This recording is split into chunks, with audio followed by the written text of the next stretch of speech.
ಎಲ್ರಿಗೂ ನಮಸ್ಕಾರ. Welcome to CS learn Guru. Last ವಿಡಿಯೋದಲ್ಲಿ ಪಾಸ್ಪೋರ್ಟ್ ಸೈಜ್ ಫೋಟೋ ಬಗ್ಗೆ ಸ್ಟೂಡೆಂಟ್ಸ್ ಕೇಳ್ತಾ ಇದ್ರು, ಅವ್ರಿಗಾಗಿ ಈ ವಿಡಿಯೋ ಮಾಡ್ತಿದ್ದೀನಿ. ಬನ್ನಿ ವಿಡಿಯೋನ ಸ್ಟಾರ್ಟ್ ಮಾಡೋಣ.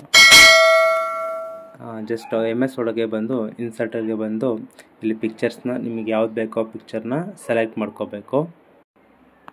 ಪಿಕ್ಚರ್ನ ಸೆಲೆಕ್ಟ್ ಮಾಡ್ಕೊಂಡು ಇಲ್ಲಿ ರ್ಯಾಪ್ ಟೆಕ್ಸ್ಟಲ್ಲಿ ಹೋಗಿ ಇನ್ ಫ್ರಂಟ್ ಆಫ್ ಟೆಕ್ಸ್ಟ್ ಅಂತ ಕೊಡಬೇಕು. ಏನಕ್ಕೆ ಅಂದರೆ ಪಿಕ್ಚರ್ನ ಮೂವ್ಮೆಂಟ್ ಮಾಡಲಿಕ್ಕೋಸ್ಕರ. ನೆಕ್ಸ್ಟು ಕ್ರಾಪಿಗೆ ಬಂದು ನಿಮಗೆ ಸೈಜು 3.5 x 4.5 ಕೊಟ್ಟರು ಓಕೆ.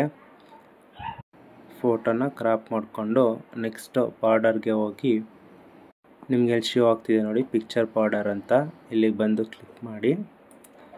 ನೆಕ್ಸ್ಟು ಪಿಕ್ಚರ್ನ ಸ್ವಲ್ಪ PTನ ಸ್ವಲ್ಪ ಜಾಸ್ತಿ ಮಾಡ್ಕೊಳ್ಳೋಣ.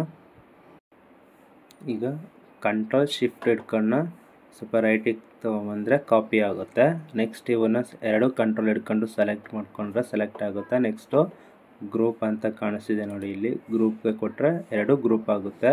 ಸಿಂಪಲ್ ಕಾಪಿ ಮಾಡಿಕೊಂಡು ಪೇಸ್ಟ್ ಮಾಡಿದ್ರೆ ಸೇಮ್ ಇದನ್ನು ಅಡ್ಜಸ್ಟ್ ಮಾಡಬೇಕು.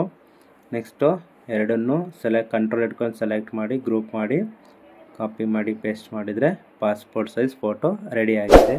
Thank you. ವಿಡಿಯೋ ಇಷ್ಟ ಆಗಿದ್ರೆ ಲೈಕ್ ಮಾಡಿ, ಶೇರ್ ಮಾಡಿ, ಸಪೋರ್ಟ್ ಮಾಡಿ.